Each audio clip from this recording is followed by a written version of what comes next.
Hi, welcome to the Soldiers and Sailors Monument podcast. I'm Greg Palumbo, Executive Director of the Soldiers and Sailors Monument. And with me today, I have Mel Maurer, who's with the Cleveland Civil War Roundtable and portrays Lincoln from time to time. I do. Well, welcome. Thank you very much for joining us today. Good to be here. You depict Lincoln on occasion. How did that come about? The depiction of Lincoln, there are people like myself are called Lincoln presenters. And I was asked to do that one time by the then president of the Cleveland Civil War Roundtable, John Thompson. He wanted to set up a debate between Lincoln and Jefferson Davis, just as one of our talks. And I said, well, they never even met. So four of us put together this scenario where after was the February 1865 so-called peace conference that Lincoln attended and Jefferson didn't, that the two presidents are found seated at the table after the conference fails, and a reporter, we pretend he's from the Cleveland Plain Dealer, uh, asked if he can ask questions. And so that's in the course of answering the questions, and both uh, Davis, my good friend John Fazio, past president, and our reporter is William Vaudreuil, also a past president. We all take turns Yeah. being president. Anyway, we put this together, and while John and I know what the questions are, we don't know how each other are answering. And it became quite popular. We've done it over 20 times. Oh, very good. To all sorts of organizations. So it's a lot of fun to do. So these peace talks that you're depicting, you said Lincoln did attend, Davis did not. So these were a real event. That is a real event. Uh, it's touched on in the movie Lincoln, but there was a man that was well known, Montgomery Blair, who sort of served as a go-between. He did more than he was supposed to, but he managed to set this up. Uh, and so Davis sent emissaries, including his vice president, Alexander Stephens, and a couple other dignitaries from his administration. Lincoln sent William Seward, his Secretary of State. But when the delegation from the South was met, uh, Grant greeted them, spent some time with them, and he sent a message to Lincoln that something may come out of this. Hmm. I don't know if he suggested you come, but Lincoln left almost immediately. His valet packed a bag. They got on one of the boats and sailed down there, and Lincoln met with this delegation. Lincoln and Alexander Stephens were good friends from the 2 years that Lincoln served in Congress. Okay. And it's Lincoln, I don't know how cold it was that day, but Alexander Stephens apparently thought there was going to be snow or something. He wasn't a big man to begin with, maybe 5'2" then, but he has this, as my grandson would, humongous coat on, and he's taking this coat off, and Lincoln says, "Did you ever see such a small ear and such a big shock?" Which Stephens took well. They were friends. And then when the conference failed, and it had to fail because Davis said, independence and slavery. And of course, that's what the Yeah. whole war was about. Lincoln said to Stephens, he says, "Is there anything I can do for you personally?" Stephens said, "Well," he said, "I have a nephew that's in prison, officer." And Lincoln said, "Let me see what I can do." And he did. He arranged a prisoner swap. And then he had the young man come to the White House, and he gave him an autographed picture of himself. He said, "I don't think you're going to find many of these down where you live." Yeah, And not likely. the other funny story about that I always got a kick out of was as the two ships are leaving, separating, Seward had a black man row over to the Confederate ship with some wine Hmm. and a note. And a note said, "Keep the wine, return the black man." So humor and everything. Yeah, quite. That would have been a quite the uproar if they had kept both. Oh, they wouldn't have gotten too far. No. Uh, but that does bring up an interesting point of Lincoln as the great emancipator. We have one of our main panels, our most prominent panel in the monument is Lincoln as the great emancipator with the broken shackles. And the only place in the world you'll see Lincoln holding a gun statue, and he's handing that to a formerly enslaved gentleman who's uh, taking that weapon, taking the oath of service to join the military and defend his freedom. How do you see Lincoln as the great emancipator and how his ideas on enslavement and emancipation and freedom have evolved over his life? Lincoln, I once said, I can't remember a time when I wasn't against slavery. And of course, he was a young boy in Kentucky, hard scrabble kind of farm where they had to live. And it's still that way. It is way back in the woods in Kentucky. His father ultimately moved to Indiana. He couldn't compete with those people that could afford slaves, Hmm. basically. But to see men in shackles it just totally went against his nature, as it did many people. But he ultimately was in a position to do something about it, and publicly spoke out against it early in the 1830s, and remained strongly against it. He sometimes criticized for not doing things fast enough, not going far enough, but he always had his eye on the prize, as they say. And one of the speakers I heard at the Lincoln Forum I attend in Gettysburg quite often said there's these two things to consider. Before the war, we weren't really sure what we were, a collection of states or a country. After the war, no question, we were a nation. Hmm. And that's reflected in what Lincoln had to say. Yeah. Nation. And after the war, before the war, there was slavery, and after the war, there wasn't. Hmm. And put that on Lincoln's tombstone. That's what he did for the country. Yeah. As you say, there's always that mixed bag of how we interpret Lincoln as an abolitionist, if you will. I don't know that he was really an abolitionist, No, but we tend to look at him through our prism of 2020 hindsight. So we're looking back at his legacy that way. How do you feel Lincoln viewed slaves and viewed black people in general?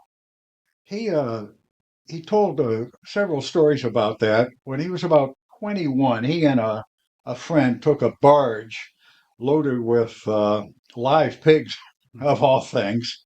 That alone would make a comedy. But anyway, took it down Mississippi River to New Orleans. And of course, being two backwood country boys, New Orleans probably looked like Vegas Big today city, to yeah. some people. This was great. That was great. And he said, we came around a corner and there was this thing called a slave market, human beings being sold in shackles, Hmm. children in shackles. And that more than anything reinforced. I think he took two trips like that. On one of them, he was attacked by slaves as they were moored at night, and he had to fight them off. Hmm. You don't blame the slaves for wanting to do that, but of course, he had to fight them off, and uh, so as I say, he that was his goal. I've always compared uh, his approach to ending slavery to an orthodontist. You may want to straighten your teeth in one visit, Hmm. but unless you want to break every tooth in your mouth You don't go in there and start tightening things Yeah. fast. Slowly but surely, you bring things into a line. Mm, That I think is the best description I can think of for how Lincoln went about this. He was going to end it yeah. That, one way or another, but he didn't want to bring a war on. mm, He didn't want to cause violence in doing it. that's a very good analogy. So we do see that when he's elected, that the South is looking at Lincoln as someone who is going to come in and immediately make changes that they couldn't stand by. How do you see his election as being the spark of the Civil War versus, the lead up to what would eventually become Yeah, successful? Lincoln's election was sort of the last straw.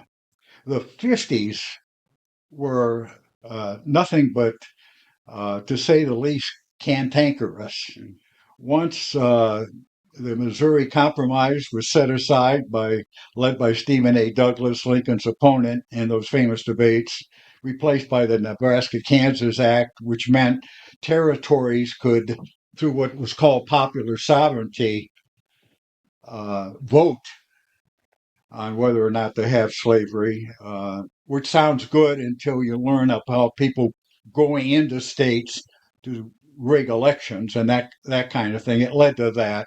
It led to John Brown violent acts. I mean, he was the ultimate abolitionist, killing people on both sides of the border. He was retaliating, and then retaliation against the on both sides of the Kansas-Missouri border. Uh, so it was the whole 50s were a very upsetting time. And then Lincoln and Douglas debated. Lincoln stated his views, never as an abolitionist, but I think pretty much whoever would have been elected, Lincoln or Seward, who was thought to be going to be the candidate, yeah. the South was ready to do something. They were ready to make something happen, and of course, once just getting elected, Lincoln never had a chance to do anything before the 7 states, Yeah. so-called, seceded from the Union. You mentioned John Brown, and this may be an avenue we don't go very far down. Maybe that's for another podcast. But I had the question the other day, in the monument, of why John Brown isn't depicted where we have other abolitionists slash statesmen. And my answer to that was that politically he didn't fit in with the rest of the um, statesmen that we were seeing. But as an Ohioan and as an abolitionist, where does he fit into that story? And we seem to look at him differently than we do Lincoln and others. Is it because of the way he went about it? I, that's a good summary. I think that's exactly it. He uh, he was such an extremist, and as an extremist, he was guilty of cutting. He and his sons, they were guilty of cutting people down with swords. Yeah. The same thing, as I say, was done on the other side. It was meeting violence with violence. And Lincoln had a hard time accepting him and could not accept him because of the extremism involved. And then, of course, he led that no chance in hell of succeeding raid on an armory in Little Harper's Ferry. Yeah. And then was judged rather harshly for treason.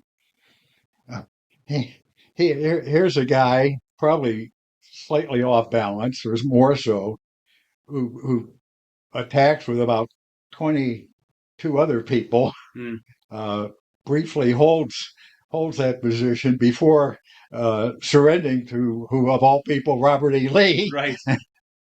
and then is hung for treason. Life goes on. Jefferson Davis, who led a whole half, half the country to Secede. achieve some sort of independence, and Yeah. he lives out his life in peace. There's something about an injustice there, but Yeah, that's politics. for sure. So to take a step back, let's talk about Lincoln the man, and let's start with some of his early service. We talked about how he went down with those pigs to New Orleans. He was looking to be a businessman. He, we hear of him as being bookish, but he was also a hard worker in that he did try several businesses. Well, he did. The family, first moved to Indiana, and then that's where he lost his mother, Mm. Nancy, and his father, who Lincoln never really had a great relationship with. And I really don't find fault with his father on that. He was like every frontiersman. There's hard work to be done, and if you got a son, that son's going to It's help you. going to be doing. That son's going to help you do it. And Lincoln said, my father taught me to work hard, but he never did teach me how to like it. So Lincoln, I'm sure, was more of a Hanks. Nancy Hanks was his mother than a Lincoln, as those as those things go. And he along the way he tried shopkeeping. Had a store in New Salem Yeah. in Illinois. Uh, and I don't think he ever made a whole lot of money doing that. He had that trip down the Missouri River, and then really was set free. You were indentured until you were 21 Mm. in those times. So I it, I mean no offense to slaves, but that was his touch of slavery Mm. in effect. Not to compare that to actual slaves in any sense, which was a whole lot different thing. But he was indebted, indentured, and they sometimes mention his service in the Black Hawk War. They were fighting the Indians then, and he was always a popular guy, always a storyteller, great sense of humor, always. And they elected him captain, which which sounds really good. Yeah. Uh, I don't know how many men he may have had a dozen at the most that were so-called under him, and I don't know if it's true, but he he was drilling his men, you know, trying to install discipline, I guess, Mm. and he's marching them, and they got to a fence of some sort. He didn't know what to do, to get them over the fence, so he called them at ease, and he said, "They will reconvene on the other side of this fence." So, Let them figure it out. yeah, he also saved the life of an Indian along the way there. They never were in any battle, but some poor Indian, an older Indian, wandered into their camp, and I don't know, doesn't sound it sounds very mean, but the men wanted to hang this poor guy for some. Maybe they want to go home and say they killed an Indian, but Yeah. Lincoln said, "You're not going to do that," and save the guy's life. That business in New Salem, he was trying a pretty good business there. Becomes pretty well known in New Salem and Yeah, elected from New Salem at some point yeah. Well, to the state representative. you have to realize New Salem was about 10 houses. Mm. There wasn't a whole lot to it. Certainly the what we would now call a general store would have been the focal point. Yeah, I did. I found an interesting note about that store. He was in partnership with a man named William Barry, Oh yeah, and the Lincoln Berry store, or the yeah, Berry Lincoln, one of those. right. And one of the things they wanted to do was be able to sell alcohol. And to do that, you had to have a bartender's license. Ah, So Barry applied for a bartender's license for him and Lincoln. So our he he's our as far as I know, I'll have to do more research into this. Maybe our only bartender president. it could be. You know, during the Lincoln Douglas debates, and Douglas and Lincoln knew each other Hmm. long time. A matter of fact, Douglas debate dated Mary Lincoln at one time. Yeah. So anyway, in the course of the debate, uh, Douglas brought that up. Really? Lincoln was a bartender. Actually, he was more than a bartender. They also made their own liquor. He ran a still. Wow. And Lincoln, when it got to his turn, he says, yes, he says, I was a bartender and I was proud of it. He says, and when I was, Douglas was one of my best customers, which he was. That's a great turnaround. Yeah, what goes around comes around. Well, like we said, in New Salem, they elect him to state representative. Yeah, And then his political career kind of begins from there. He did study to be a lawyer, right, but self-taught. In that time, you usually went on and became an apprentice to a right. lawyer and would eventually Yeah, get their blessing, and yeah. that's when you So-called trained. reading for Right. the law. There were no law schools per se, as we know them today, anyhow. And that was reading for the law. At one time, during those years, he wanted to be a public speaker. He thought so. He had that desire, I guess, Yeah. and he gave one talk on what we would call technology, advances in science.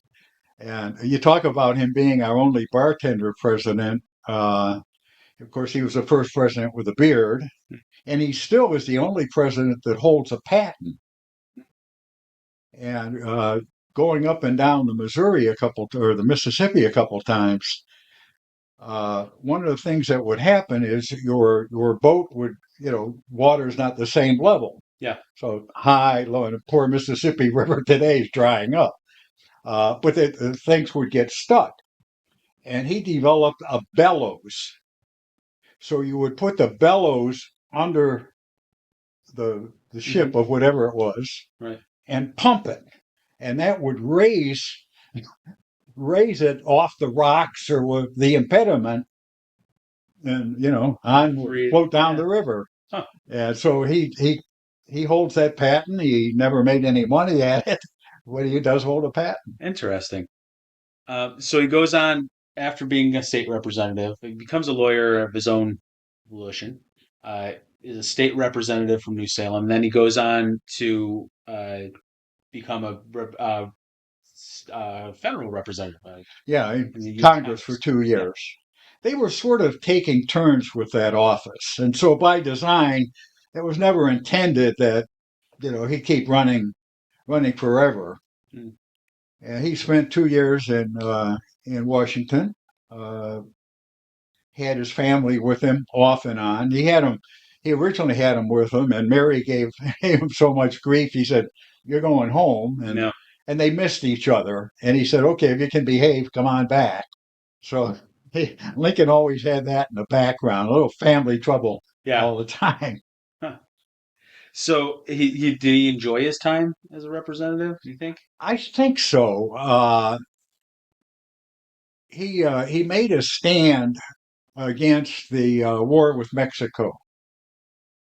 And whether he did it for political reason or not, because that was his big thing. Mm. Show me the spot where they have whatever transgressed against our country, and so much so his nickname was Spotty Lincoln.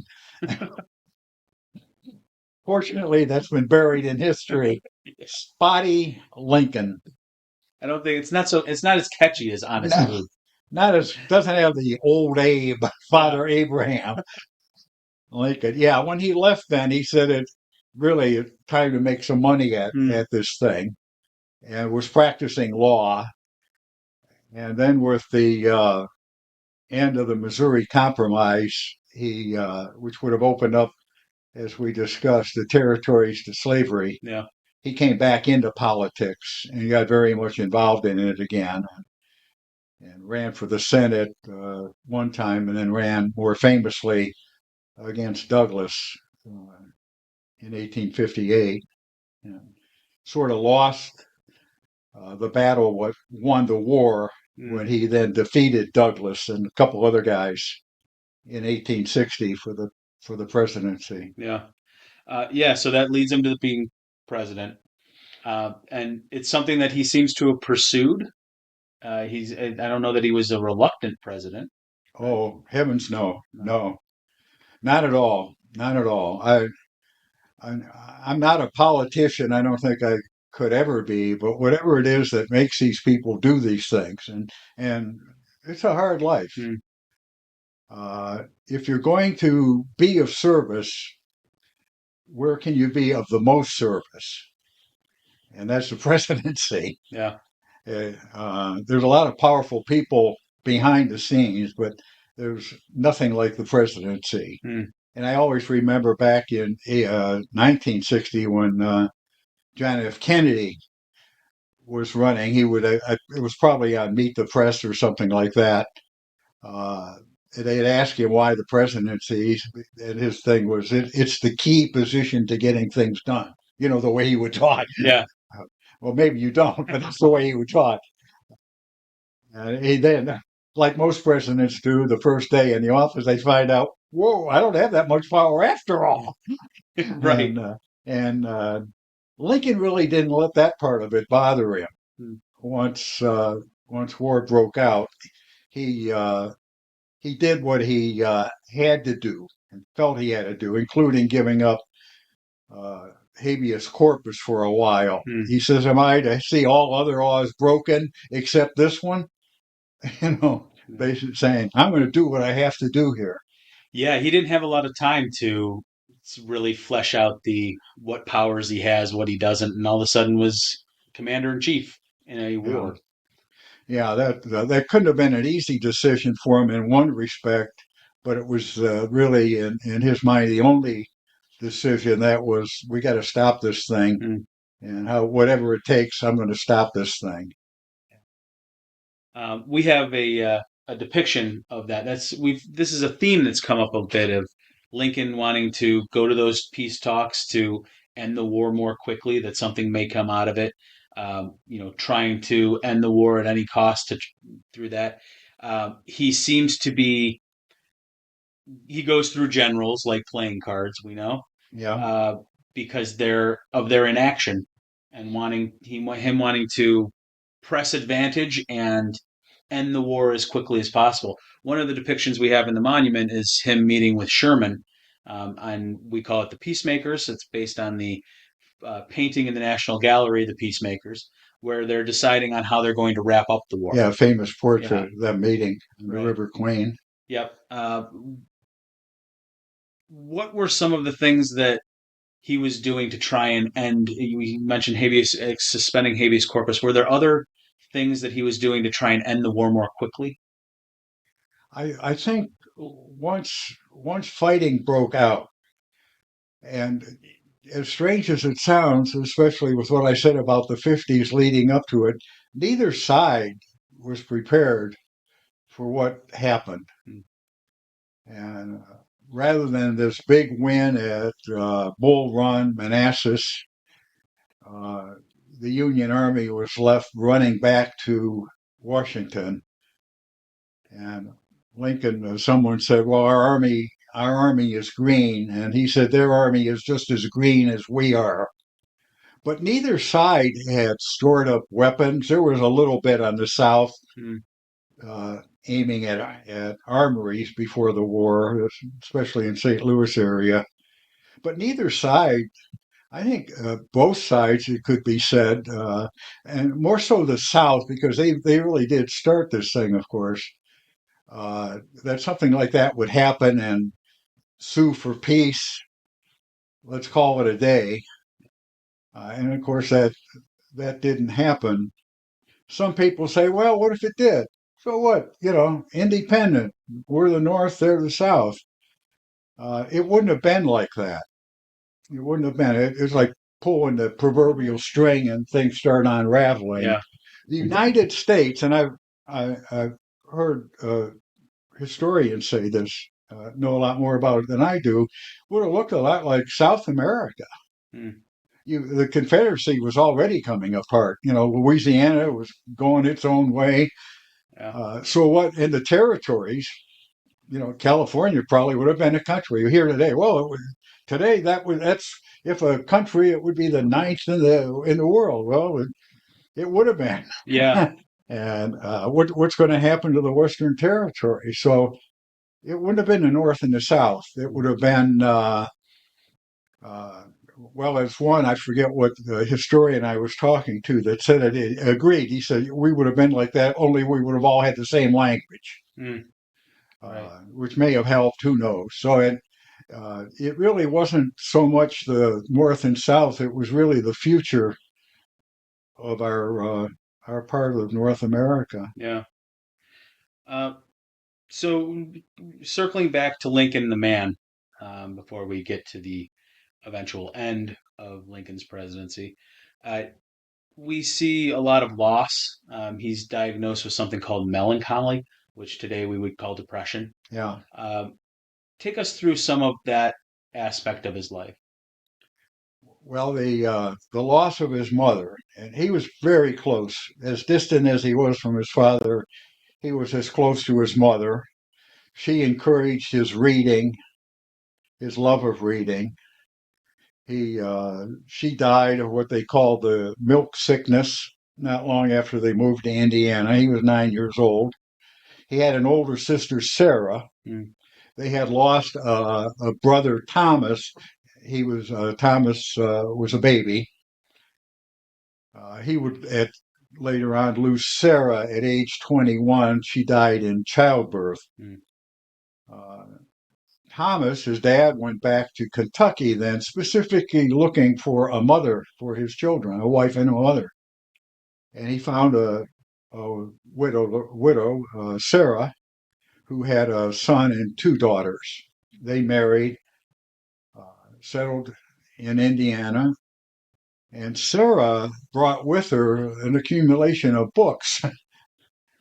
And she could not have been a better mother to Lincoln than a biological mother. mm, And so he was blessed with two wonderful ladies and influences that way. Sarah was still alive when he left for Washington to be inaugurated, and he visited her to say goodbye. And she said, "They're going to kill you, son." yeah. And mothers know, I guess.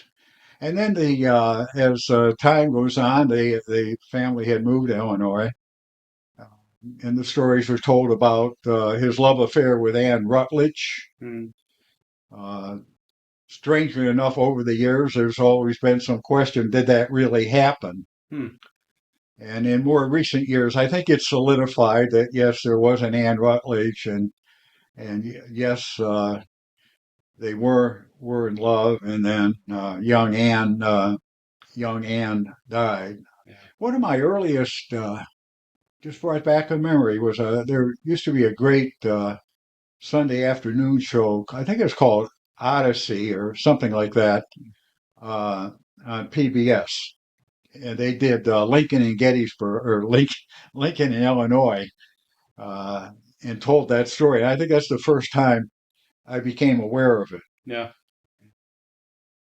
And so that was a fact. And he really suffered through that. His friend, there's a number of testaments Mm, to his condition, including probably potential suicide. They were fearful of that. I don't know whether he considered or not, but his friends were very much afraid that he might commit suicide yeah. After Anne Rutledge's after passing. Anne Rutledge. Yeah. Yeah, and I've also seen some things about how the relationship with Mary Todd was strained because of that, and he's holding her up to a mirror in Rutledge, who Yeah, isn't well, there the anymore. Lincoln's last law partner, Herndon, was the one that always told stories about Anne Rutledge, and Mary hated Herndon. So that that's kind of where that came from. Uh, the Lincoln had was engaged to another woman sometime after that, uh, what we might say a heavy set woman, which wasn't uncommon in those days. Uh, Mary wasn't thin forever. Uh, anyhow, I think her name may have been Mary something too. But there was some kind of an engagement. And she went back to, I don't know, New England or someplace, and Hmm. along the way, Lincoln is thinking, "Man, do I really? This is what I really want." And then she had come back, and I don't know, it's a lot larger than when she left. So she must have been pretty big. And so, being Lincoln, he was going to hold up his end of, Yeah. his end of the bargain, but she decided that wasn't right for her. I believe it was that relationship that I saw something that said he basically wrote her in a letter saying, this isn't working out, and I Yeah, completely understand if, you yeah, want to call it quits, basically. yeah. And then she never wrote him back. Oh, was that? Just ghosted Yeah, him. well, he got out of it Yeah. one way or another. Yeah, he met Mary at Mary came from a wealthy Kentucky family, Mary Todd. Mary Todd, and her mother died when Mary was young. Mm.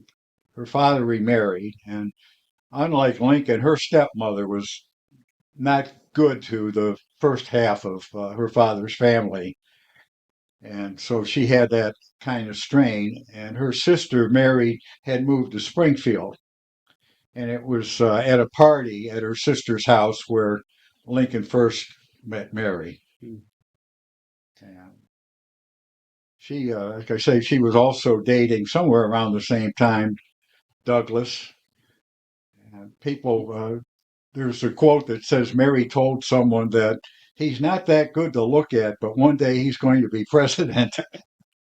And Lincoln would say she was right on both accounts. Lincoln liked to make fun of his appearance. Yeah. Famously with Douglas, uh, Douglas accused him of being two-faced, and he said, "If I had two faces, would I be wearing this one?" Or And then covers it up with a beard at a suggestion of a little girl. little girl, yeah, yeah, Vidal, yeah, yeah, Vidal. Yeah, he on the way to Washington, he met her Yeah. on the way and gave her some recognition. Yeah. I recently met some people from her hometown at the Oh, monument, and they said that that's their big claim to fame as far as yeah. that goes, is the little We girl never that know, do we? told them No, to put on the beard. never know. Uh, so Mary Todd and Lincoln get married. They're both, as you say, they both have some tragedy in their lives, and it doesn't end. They do have some tragedy within their own family with their children. Yeah, yeah. They Mary and Mary and Lincoln were engaged. They got into it. The engagement was broken, and I don't know if we ever will know all the details of that. It's probably a very private thing. But then when they do get married, they get married in the parlor of her sister's house. They have Robert, their firstborn, followed by Willie and Tad and little Eddie. And little Eddie dies while they're still in Springfield. Uh, Mary, I believe, was a good mother, loved her children like every good mother should, and takes these things very hard. And then in the White House, the executive mansion, both Willie and Todd come down. They always call things the fever. And Tad survives, and Willie doesn't, which leaves her dressed in black for the rest of her life. And I don't know that she ever gets over it. There's which I think has been authenticated where Lincoln shows her to a window on the second floor, and he looks out, and there's some kind of an asylum you can see. Mm. And he says, Mary, in so many words, you got to get over this. Find a way to get over it, or that's your future. And it ends up being her future for a little while when her son Robert and does put her into an institution for a little while. Yeah, yeah. Well, he did. Uh, Mary was a woman ahead of her time. She was better educated than most women of her time. She was stuck in a role that she just hated. She should have been running for office, with all Yeah. due respect to her husband. But if she was powerful, it had to be through her husband. Mm. So yeah, Robert did that, and it's one of these things again. Did Robert do the right thing or didn't he? He probably did, given her behavior. It was very erratic and worrisome, I'm sure. Mm. And Robert probably wasn't given to great emotions. He was someone that if something had to be done, he did it, Yeah. and he had a long life, a very excellent career on his own. But once he had her committed, I mean, she was writing people, Mm. organizing, bringing in lawyers, and she was out in like 4 to 6 weeks, which was unheard of, Yeah. That's amazing. and creating a forever rift in their Mm. relationship. But there's no question he was looking out for her. He had no reason. He didn't need anybody's money. He was a, Yeah. he was a very wealthy guy and on his way to even more riches. He did it for her. Yeah. And Todd and Mary went to spend a good deal of time in Europe, and both very proficient in French. Mm. But then Todd, Tad, I should say, died at a young age. Tad had trouble uh, with some kind of a cleft palate Mm. and had trouble speaking initially and learning to speak, but very bright young man. It's said of his sons that Willie was probably most like Like Lincoln. Lincoln. Yeah. Ironically, Robert's oldest boy, Abraham Lincoln, was also said to be very much like his grandfather, and sadly, he died at age 17. Mm. Robert had two daughters, both of whom uh, became society people, playgirls of the Western world, and leading really a shameful life, especially considering their father and their Yeah. grandfather. Their father, no slouch. So Robert Todd, uh, we have a depiction of him in the monument. As far as we know, the only depiction of him as an adult, which is amazing to us because he did go on to have quite the career. I know he was courted to be run for president, trying to follow in his father's footsteps, but he did serve under five different presidents. He did very, very honorably. It wasn't like putting a name in the cabinet. He served very well, including ambassador to the court of St. James. Now you kind of think about that for a second, and there's this Abe Lincoln chopping wood in a backwoods nowhere, and here's his son being at the court of St. James with the king and queen of uh, of England. Robert lived a long life, and he was there. He was there when uh, Lincoln's body was not allowed to rest. He was Mm. he was put in a type of mausoleum. There were several attempts to kidnap his body to free someone that was in jail, hold the body as a hostage. And so when they built what became the monument in Springfield in the cemetery, they dug a pit, and that coffin would be put in there and then filled with concrete. And I think it was 1906 that they opened the coffin for the last time. Mm. Robert was there.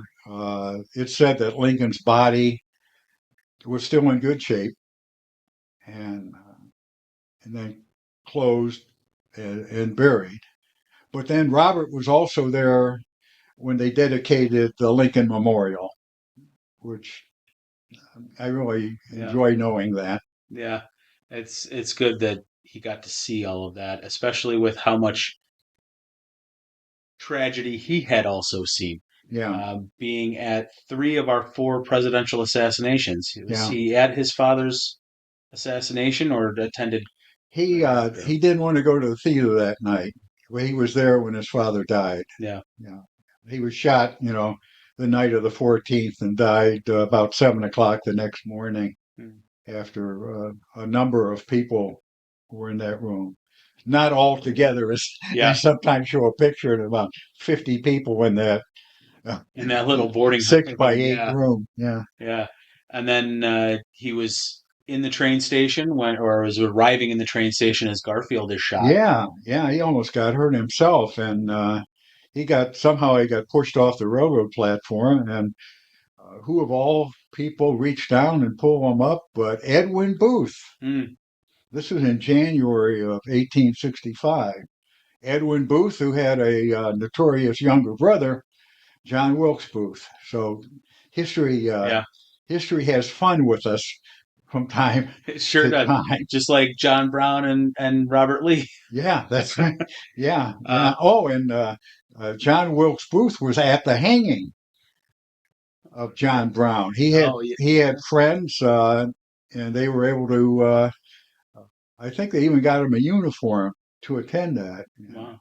Uh, John Wilkes Booth admired Brown Yeah. uh, as a as a man of his principle. He didn't agree with the principle, but as a man of principle and doing what he did. Hmm. Uh, yeah, Just to put a bow on Robert Todd Lincoln, he's at the train station when Garfield is shot, and then I just went through a book on Garfield's assassination, and they talk about how he didn't want to let what happened to his father happen to Garfield, and he called a doctor that had attended his father. Well, this is many years later. That doctor is not as sharp and is also not on the cutting edge of medicine and does not believe in germs and ends mm, up introducing the germs into introducing infection into Garfield, which ultimately kills him. yeah, And then Robert Todd is on the platform again. Trains being this running thing, he's on the train platform in Buffalo, yeah, standing next to William McKinley. yeah. Spooky. It is spooky. Uh, so, getting back then to Booth and Lincoln's assassination, as we all know, we're getting to the end of Lincoln's uh, uh, presidency. He had met with uh, those generals at City Point when we're talking about the peacemakers panel, and it's about a week later. Lee surrenders, and the war is essentially over. And then it's about a week after that that he's going to be going to Ford's Theater. Yeah. And take us through what happens that day. The um, the 14th of April, as you say, the surrender of Robert E. Lincoln's army. There's still a couple armies left, but there's negotiating to have them shut down. Hmm. Robert is home. He's had breakfast with them. Robert at that time was a lieutenant on Grant's staff, so he's an eyewitness to history. He was there Yeah. when he's in the room when Lee signs the papers. Uh, they have a nice family breakfast together, really a rarity. The burden of the war has been lifted from Lincoln. As he has a cabinet meeting, really to discuss all good news for a Yeah. change. Uh, General Grant is there. Grant's giving all of them the story. Uh, he and Mary that afternoon go for their frequently did it. They went for their buggy ride. Uh, And Mary has reported that Lincoln is telling her, "We have to find a way to be happy now, Mary." And so he's already beginning to look ahead, not only to rebuilding a country. Mm. It's said that he's looking forward to taking a ride to California on the Transcontinental Railroad. Just been started. He's looking ahead to that. They visit the Montauk at the Navy Yard, a favorite destination of his. Strangely, again, the Montauk, 16 days later, will hold the body of the man that's going to kill him, shoot him that night. Uh, and so they're back, and Lincoln is meeting different people the afternoon. One, he says, "Well, you're going to come out and see me in the morning." Mm. Plans for the theater, still uncertain. Did Lincoln want to go to the theater that night? Did Mary? Did both of them? Uh, I would say both of them. Lincoln loved the theater. I mean, that would have been the cherry on the cake that great day Yeah. for him. And so he was still doing this, doing that. They got to the theater late. They had carriage over there, and things stopped when they got there Mm. until he was seated. And play is, of course, our American Cousin. There's this big laugh-getting scene where the one character's left alone after this haughty woman walks off stage, and he goes, "You sock-dologizing old bag," or something to that. And Booth, right behind Lincoln, not opening the door yet. That's what he's waiting for. Roars of laughter all the Mm. time with that play, and Lincoln loved that play. And there was Booth, there was the gun, and he shoots Lincoln behind his left ear, and Lincoln just slumps forward. No. And holding Mary's hand. They were for the Lincolns. They were affectionate. Lincoln. Mary even said, "Oh, what are people going to think?" Yeah. Imagine that, holding your wife's hand, Right. as if anyone could see it.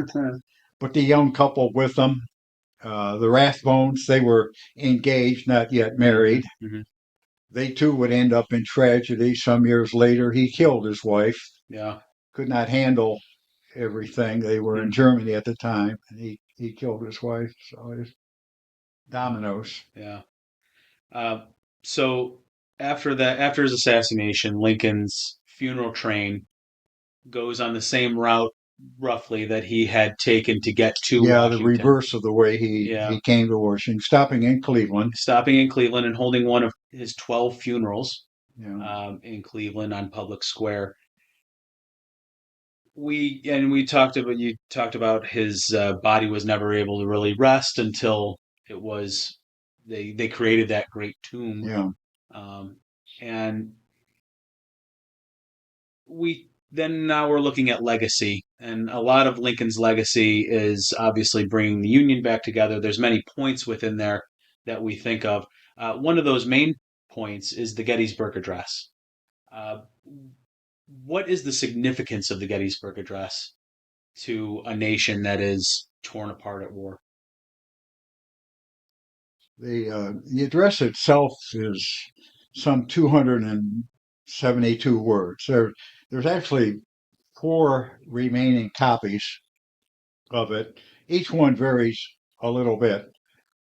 Uh, he knew he was going to be invited uh, for the dedication. Once it had determined they were going to make a national cemetery, uh, and it was still a states thing. People there, they were going to be buried by state, Mm. and so the fact that he wasn't going to be the main speaker wasn't an affront of anything. He was asked as the invitations and just a few appropriate words. Yeah. And I think in a way Lincoln took that as a challenge. I don't think he felt insulted, but he took that as a challenge. I'm going to make the most of this. He always loved poetry. He between the Bible and Shakespeare, those were his good go-to books. And he began it sometime again, one of these things, no one knows for sure. There are little reports from one or more of his secretaries, but uh, sometime after November 8th, and probably had it done before he left.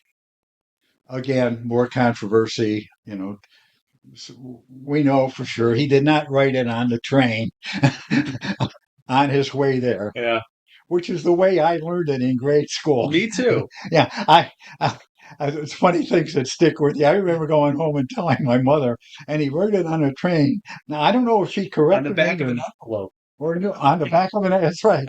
He wrote it on the back of an envelope. What a guy! Amazing. It probably wasn't 100% complete, or if it was, he made changes Mm. when he was in Gettysburg. We know he went over it that night with Secretary of State Seward, and the term "under God" may have been added at that time. But the in those few words, he succinctly tells the whole story of what everything was all about, which was what he wanted to do, and he did it. And the result was very a mixed bag, as you might expect, not just from the South, but we see a lot of this today with the conservative, liberal radio stations, networks, that kind of thing. Well, newspapers were very much that way, Mm. outrightly so. We're a Democrat paper. We're a Republican Right. paper, and so there was criticism of who does he think he is? You know, this isn't what we signed up for. You Yeah. know, or we must be excused for writing of the dishwatery remarks of who is taken to be the president of this country, uh, as they will be allocated to the dustbin of history in so many Yeah. words. The Harrisburg paper, Harrisburg, Pennsylvania, was a big critic of the paper, and they just apologized for it 3 years ago. We were wrong. Wow. I mean, just about every elementary school student has had to memorize it at some point. So, Yeah, yeah, he knew. They said, well, Lincoln himself didn't think he was. That's nonsense. yeah, If you're a good writer, you you know. I'm sure when he walked off that stage, he knew he nailed it. Yeah, I think he did. Yeah. Yeah, yeah, he did. And he made absolutely sure, as he always did for his big talks, someone was there, and he gets with them and reads it or gives them a copy so they get it right. Hmm. He did that at the famous Cooper Union talk, which helped lead him to the presidency, and he did it. He did it in Gettysburg. One paper said they didn't. They didn't. Had all these people, transcribers, No. taking it down, and I don't know what they thought he said, but it wasn't 4 score and 8 years. I don't know. They got it as 4 years and 10 years, 4 score and 10, anything. And are proving that our president can't even count. he he had he had it coming at him one way or another. Of course, he's used to that stuff. You mentioned the children memorizing the talk. I just wish they would stop doing that. When you memorize, I've always been good at memorizing, Hmm. so it's not something I never wanted to do. I was very good at it. But when you memorize something, you're always thinking of the next word instead of the word Right. you Yeah. just read. How am I going to get through this? Is everybody looking at me? Did I pronounce it? Read it. Yeah. Read it. Read it. Treasure those words, how they're said, where they're said. That, Uh, yeah. That performance is for you to take in, not for you to perform. yeah, Yeah. I've given the address as you might expect, great number of times. I enjoy going to schools. I was able to achieve a big thing for Lincoln Presenters. I was able to do it as Lincoln uh, this past May at the cemetery. I was invited by a school on their field trip there. So we had 130 students and parents or chaperones. We had tourists in the cemetery. That was a kick for me as well as them. So we may have had 140, maybe 150 people there. But what I see in the children is when I do it, they are so used to uh, the recitation of it. Mm. They they are their eyes open when it's performed, you might say. Totally different thing than memorizing it or reading it the way someone would have given it. Yeah. You know, that's probably a good way to a given speech, no matter who it is that may be doing it. Inflection points and Yeah, yeah, cadence all matter. right. All of that. Yeah, yeah, and they're like, it makes a big difference, and I could see that in the students Mm. at the cemetery. Well, we're getting pretty long in the tooth here. I want to Okay, thank you for this fantastic conversation. Uh, Thank you for inviting us into your home, into I the appreciate you Maurer coming. Museum. Surrounded by Yes. Lincoln stuff. Surrounded by Lincoln stuff and your achievements. Thank you very much for meeting with us. If there's somebody out there that wants to learn more about this, that wants to learn more about the Civil War in general, the Civil War Roundtable is a great resource. How can someone learn about the Cleveland Civil War Roundtable?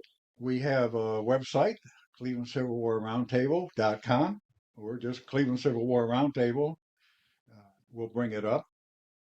If you're really into Lincoln or would like to know more, the Lincoln Forum also has a website, meeting once a year at Gettysburg, and ending up at the cemetery for the recreation of the talk he gave there. Two good sources. Terrific.